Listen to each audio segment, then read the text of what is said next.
North Korea, a tiny and poor country facing much stronger enemies and a never-ending threat of its own collapse, would not seem a likely country to defy 4 U.S. presidents.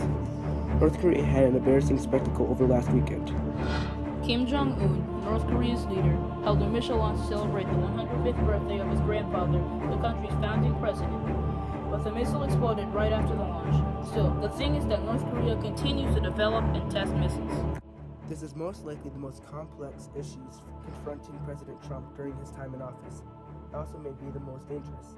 One mistake could lead to a war with a nuclear-armed dictatorship run by the most unpredictable leader on the planet.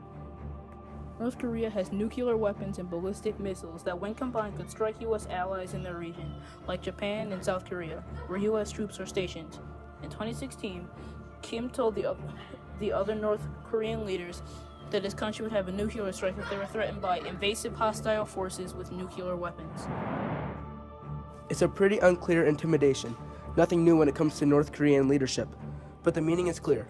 If North Korea feels like its power or a great national interest is vulnerable, they will seriously consider using a nuclear weapon. There's currently no evidence that North Korea can place a nuclear warhead on an intercontinental ballistic missile and hit any part of the U.S. mainland or its territories. North Korea has the potential to put a nuke on a medium-range missile that could reach Japan and South Korea. Making matters worse, any nuclear strike on those countries could put U.S. troop stations there in harm's way. If the standoff in North Korea becomes something much more terrible, Trump won't be able to say he wasn't warned. The president told his successor that North Korea would be America's top national security threat. As predicted, things are headed south, with both Pyongyang, North Korea's capital, and D.C. now threatening strikes. I think their missile tests affect the U.S. in the way that they're a definite threat. It's a common understanding with the United Nations that nobody has nuclear weapons. So that's like an unfair game. I think they can if they have a supply of nuclear weapons could wipe out a huge area very instantaneously. So if they decided to use anything against us, we'd be in trouble. It's nice to be informed as a nation. Kim Jong-un, doesn't inform his people of anything except only the things he wants them to know. They hate us because they're taught to hate us. They're taught that we're cruel, awful.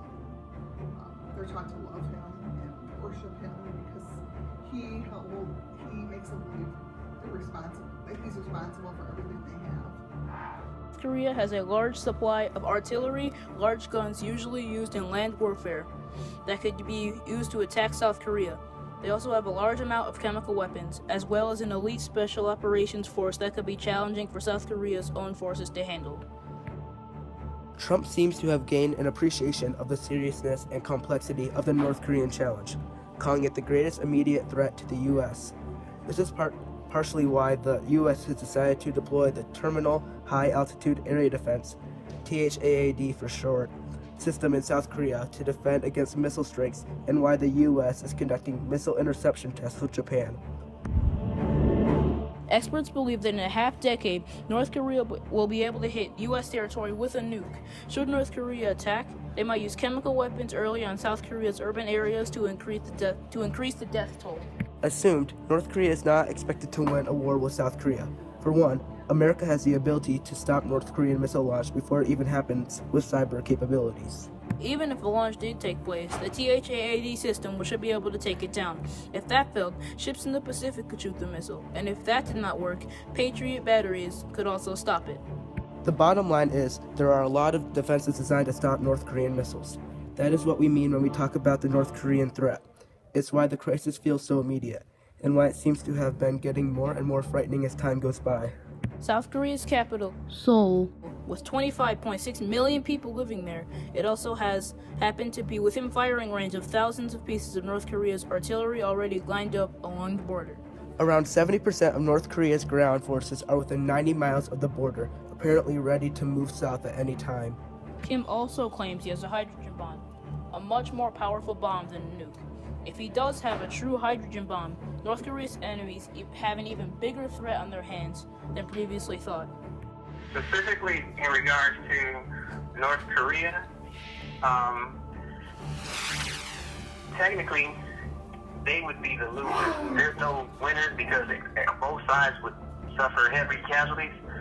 However, long term, North Korea would cease to exist unless China got involved and supported them. The North Korean president or whatever dictator, however you want to frame him, the fact that he's unpredictable and he seems careless, he's killed family members who opposed him.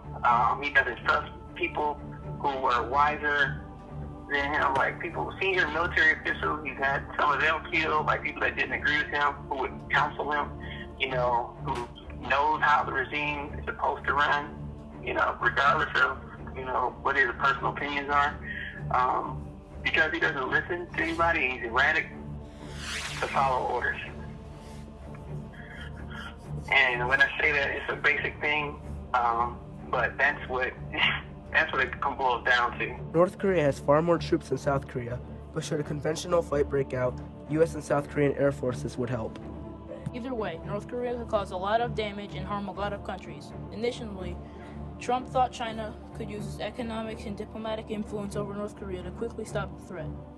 But after meeting with the Chinese president, he learned it wasn't that easy. Is that Trump now has a more realistic sense of the North Korean threat. The bad news is that it is not so clear that he has any idea what to do about it.